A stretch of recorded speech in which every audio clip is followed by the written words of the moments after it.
دور حاضر کے شورش زدہ ماحول میں ہر گھرانے کو تجدید کی ضرورت ہے تاکہ وہ زندگی کی دوڑ میں تازہ دم ہو کر شامل ہو سکے۔ بسم اللہ الرحمن الرحیم۔ تمام سننے دیکھنے والے دوستوں، بھائیوں اور بہنوں کی خدمت میں سلام۔ امید ہے آپ سب خیریت سے ہوں گے۔ میرے دوستو، زندگی کی ہر شے زوال کا شکار ہو سکتی ہے، یہ بات ہم سب جانتے ہیں۔ اگر آپ اپنے جسم کی حفاظت کرنا ترک کر دیں گے تو بیمار پڑ جائیں گے۔ اگر گاڑی کی حفاظت چھوڑ دیں گے تو وہ خراب ہو جائے گی۔ اگر ہر وقت ٹی وی دیکھتے رہیں گے تو یہ آپ کے دماغ اور آنکھوں پر اثر انداز ہوگی۔ ہر وہ شے جس کی خبر گیری نہ کی جائے اور اس کی تجدید نہ ہو وہ ختم اور ضائع ہو جاتی ہے۔ جیسا کہ رچرڈ ایونز کہتا ہے، ہر شے دیکھ بھال اور خبرگیری چاہتی ہے اور شادی بھی اس سے مستثنا نہیں۔ میاں بیوی کا رشتہ ایسا نہیں کہ اسے اس کے حال پر چھوڑ دیا جائے یا ایسی شے جسے نظر انداز کیا جائے۔ ہر چیز توجہ، حفاظت اور خیال مانگتی ہے۔ خصوصاً زندگی کے رشتوں کا ہر صورت خیال رکھا جانا سب سے اہم ہے۔ گھریلو ماحول کو درست ڈگر پر گامزن رکھنے کے لیے جذبات کے بینک اکاؤنٹ میں مسلسل سرمایہ جمع کرانے کی ضرورت ہوتی ہے، کیونکہ جب توقعات پوری نہیں ہوتی تو زوال کا عمل شروع ہو جاتا ہے۔ اس صورت میں پرانے ڈپازٹ ختم ہو جاتے ہیں اور تعلقات میں سردموری اور رسمی پن آ جاتا ہے۔ تعلقات کو دوبارہ اچھے طریقے پر استوار کرنے کے لیے نئے تخلیقی ڈپازٹس کی ضرورت ہوتی ہے۔ اس حوالے سے زندگی کے 4 مرکزی حصوں یعنی جسمانی، سماجی، ذہنی اور روحانیت پر توجہ دینا بے حد ضروری ہے۔ تصور کریں کہ آپ ایک درخت کاٹنے کی کوشش کر رہے ہیں۔ آپ اس درخت کے موٹے اور مضبوط تنے پر مسلسل آرا چلائے جا رہے ہیں۔ آپ نے تمام دن آرا چلایا اور تھوڑا سا وقفہ بھی نہیں کیا۔ اس قدر محنت کے باوجود آپ آدھا تنا ہی کاٹ پائے ہیں۔ اسی دوران آپ 1 منٹ سانس لینے کو رکتے ہیں۔ آپ کی نظر سامنے پڑتی ہے جہاں ایک اور شخص اسی جیسا درخت کاٹنے میں مصروف ہے۔ آپ کو اپنی آنکھوں پر یقین نہیں آتا کہ یہ شخص اپنا تنا کم و بیش کاٹ ہی چکا ہے۔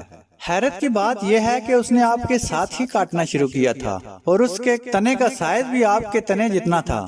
تو پھر یہ کیسے اس قدر کم وقت میں تنا کاٹنے میں کامیاب ہو گیا؟ پیارے دوستو، بات دراصل یہ ہے کہ اس شخص نے آرا چلاتے ہوئے ہر گھنٹے کے بعد وقفہ لیا اور ہر بار تازہ دم ہو کر کام شروع کیا، لہذا بار بار توانائی جمع کرنے کی بدولت اس نے اپنا کام جلد ختم کر لیا، جبکہ آپ وقفہ نہ لینے کی وجہ سے پیچھے رہ گئے۔ آپ حیرانی سے پوچھتے ہیں، بھائی ٹھیک ہے تم نے ہر گھنٹے بعد وقفہ لیا، تاہم پھر بھی اس قدر جلد تنا کاٹنا ممکن نہیں، یہ سب کچھ کیسے ہوا؟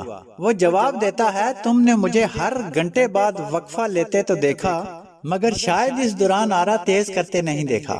آرا تیز کرنے سے مراد زندگی کے ہر رخ کی تجدید ہے۔ اگر جسم، ذہن، دل اور روح کو باقاعدگی سے آرام ملے تو ہر کام اچھی طرح اور وقت پر مکمل ہو جاتا ہے۔ آئیے ناظرین، ذرا ہوائی جہاز کے استعارے کی طرف دوبارہ چلتے ہیں۔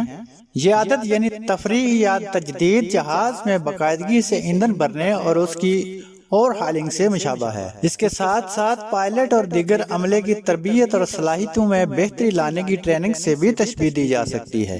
آپ اور آپ کے اہل خانہ تجدید یا تفریح کے لیے کئی طریقے اختیار کر سکتے ہیں۔ یہ طریقے جداگانہ بھی ہو سکتے ہیں اور باہم انصارانہ بھی۔ مثال کے طور پر جداگانہ تفریح کے لیے آپ ورزش کریں، اچھی خوراک کھائیں اور محنت طلب کام کریں، یہ جسمانی تفریح یا تجدید ہوگی۔ مختلف لوگوں سے دوستی کریں، دوسروں کے کام آئیں، مخلص رہیں اور دوسروں سے تعاون کریں، یہ عمل سماجی تجدید کے زمرے میں آتے ہیں۔ کتابیں پڑھیں، اچھی فلمیں دیکھیں، منصوبہ سازی کریں، تصنیف و تالیف کریں، خود میں کوئی صلاحیت پیدا کریں، اسے ذہنی تجدید کہا جائے گا۔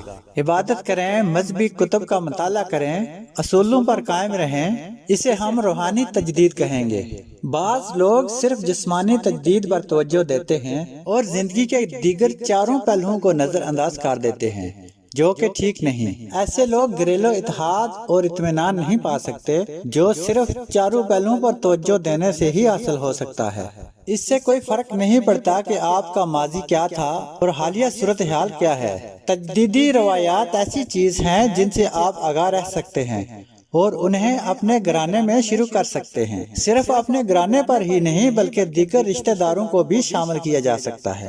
میں ایک ایسے شخص کو جانتا ہوں جو بے حد نک چڑھے اور منہ پھٹ ماحول میں پلا بڑھا۔